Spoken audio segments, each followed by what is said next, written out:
Deep Trivedi mobile app available on Google Play Store, Android Smart TV and deeptrivediapp.com.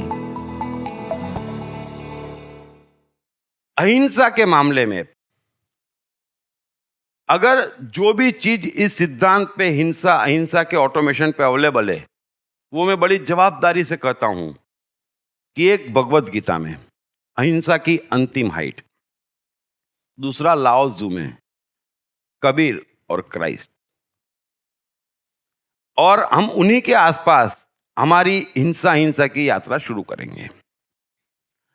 अब गीता इसलिए अद्भुत थे कि ये जितने आर्गुमेंट संसार देता हिंसा के, वही आर्गुमेंट अर्जुन कृष्ण को दे रहा है कि महाराज ये तो हिंसा हो जाएगी, ये सब मर जाएंगे, दादे हैं, पोते हैं, नाने हैं, और हम क्यों मारे उनको?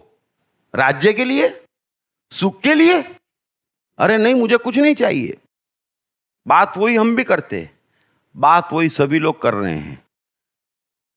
लेकिन अर्जुन अहिंसा के नाम पे हिंसा की बात कर रहा है और कृष्ण हिंसा के नाम पे परम अहिंसा की बात कर रहे हैं।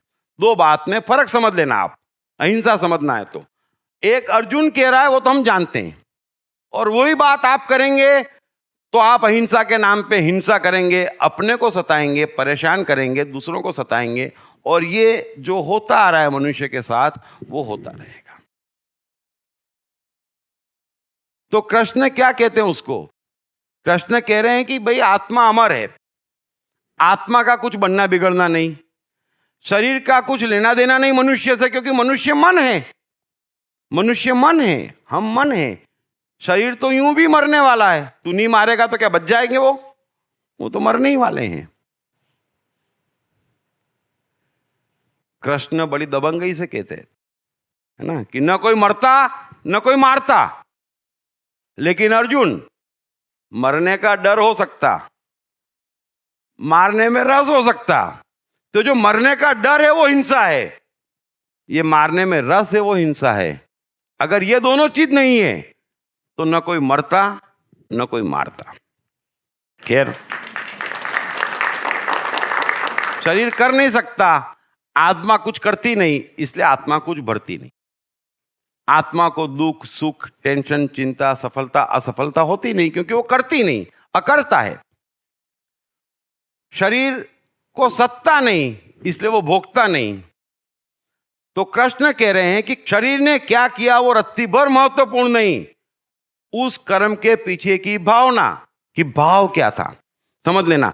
हिंसा अहिंसा की पहली सीढ़ी है, बड़ा गहरा है ये, और हम फंसे हैं, मजबूत ऑटोमेशन है, निकलना मुश्किल है। अगर कृष्ण उस समय हजारों में एक देखता, हजारों में एक समझता, और उसमें से भी हजारों में एक पाता, आप कल्पना करें 50 लाख की बस्ती में कृष्ण ये कह रहे हैं, तो मामला तो कॉम्प्लिकेटेड है। लेकिन धर्म शरीर नहीं, भावना है। और पूरी गीता में कृष्ण जोर दे रहे हैं कि तू मरने से डर रहा है, तू मारने में रस ले रहा है, ये दोनों हटा दे तो निमित्त हो जा, तो युद्ध तेरे लिए खेल हो गया। न कोई मरता न कोई मारता। इस बात पे हम यहां से हिंसा अहिंसा की यात्रा पे आगे बढ़ेंगे। अब थोड़ा सा आप समझें, क्योंकि शरीर कर्म नहीं करता और भावना जवाबदार है, ये बात आपको समझना पड़ेगी। मन करता है, मन भोगता है, आपको समझना पड़ेगा। हम समझते हैं कि उंगली कट गई तो उंगली को दर्द नहीं हो रहा है, दर्द आपके ब्रेन में हो रहा है।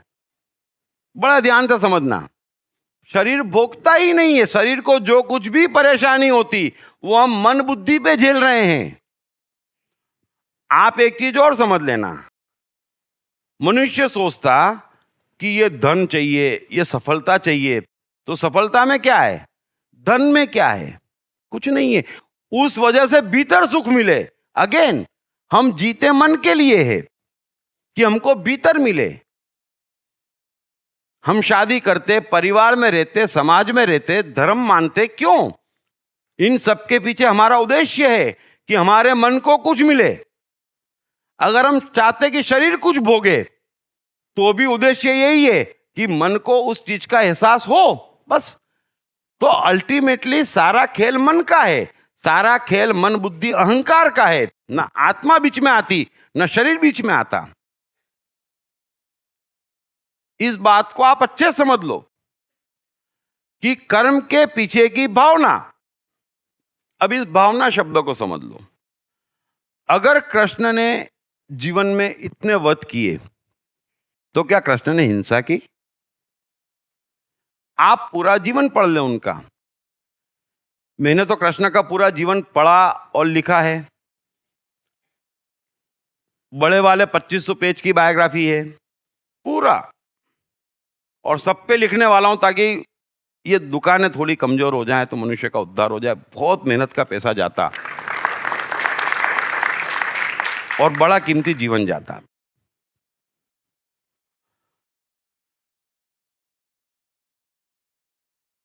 तो क्या कृष्ण ने हिंसा की? आप मुझे बताएं। अरे कृष्ण ने जिनको मारा, हजारों का जीना उसने मुश्किल कर रखा था, उसको मारना जरूरी हो गया था, मारा। कृष्ण ने अपने जीवन में एक व्यक्ति ऐसे का वध नहीं किया, समझ लेना, जो कृष्ण के लिए खतरा है, जो कृष्ण का दुश्मन है। ये बड़ा अच्छे समझ लेना। हमारी गलत फहमी है, हमारा हिंसा अहिंसा हमारा जीवन, क्योंकि हम समझते नहीं। बड़े बड़े शब्द ले आते हम, और बड़े शब्द मुझे परेशान करते क्योंकि पढ़े हुए होते वो।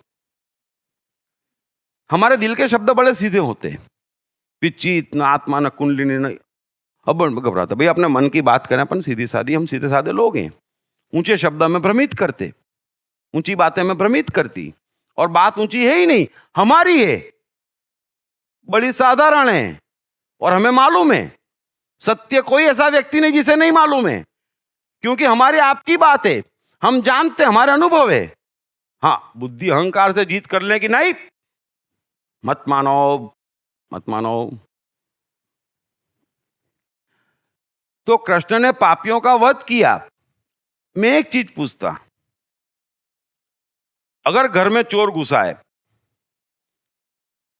या कोई किसी के साथ दुर्व्यवहार कर रहा है, तो कृष्ण का कहना यही है कि आप उसे उपदेश देंगे, देखो ये सब अच्छा नहीं है। वो चोरी करके भग जाएगा, वो दुष्कर्म करके भग जाएगा, उपदेश नहीं है, उसको रोकना पड़ेगा, उसको कंट्रोल करना पड़ेगा। नहीं मानता तो उसका वध करना पड़ेगा। शरीर का भावना क्या है? उसको बचाना। तो भावना महत्वपूर्ण है।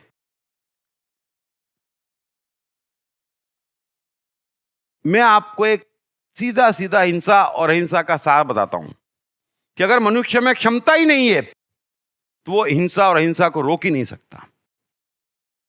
और कृष्ण क्षमतावान है, रोकते। उपदेश से अभी दाऊद और लादेन को क्या छोड़ दें?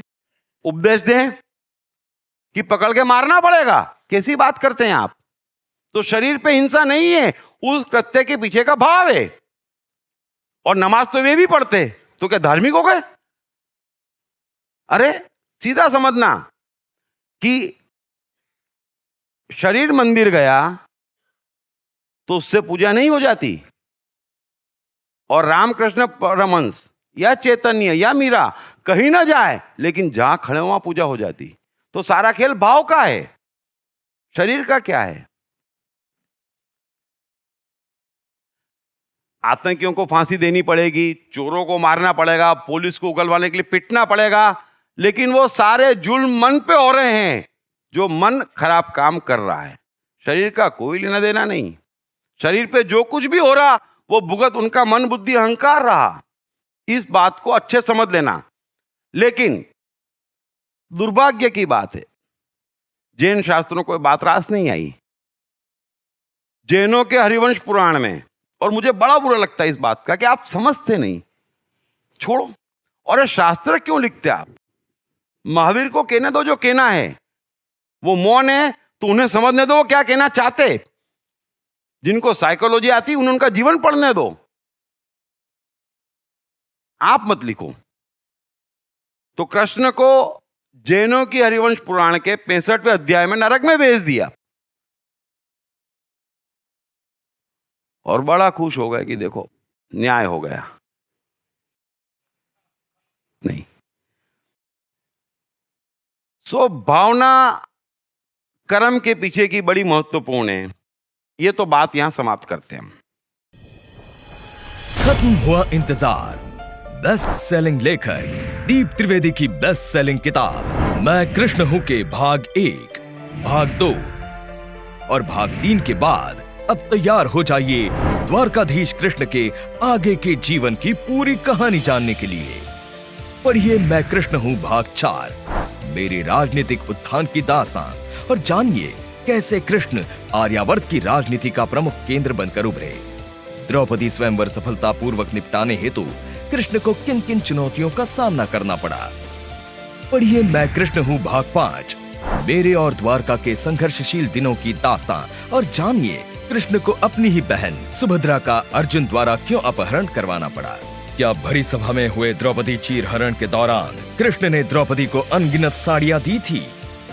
पढ़िए मैं कृष्ण हूं भाग 6, मेरे जीवन के अंतिम दिन और जानिए कृष्ण ने महाभारत युद्ध के दौरान पांडवों का ही साथ क्यों दिया था। क्यों कृष्ण की ही प्यारी द्वारका में अधिकांश यादव आपस में लड़कर खत्म हो गए।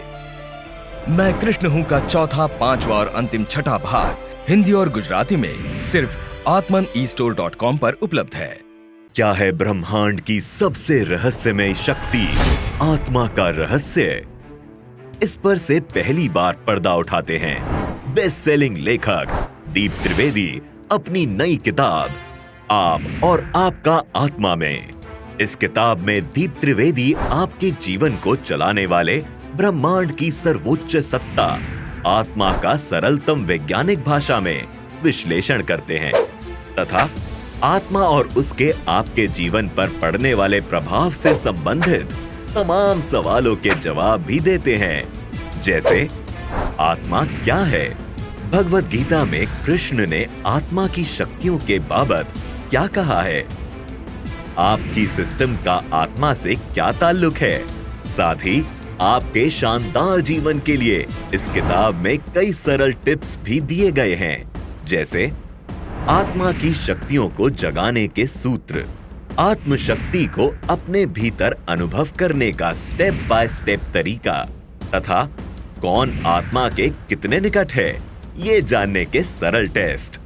सो आज ही अपनी आत्मा से अपनी निकटता बढ़ाओ और अपने हसीन जीवन की नींव डालो, क्योंकि किसका जीवन कैसा रहेगा ये सीधे तौर पर उसकी आत्मा से निकटता पर निर्भर है।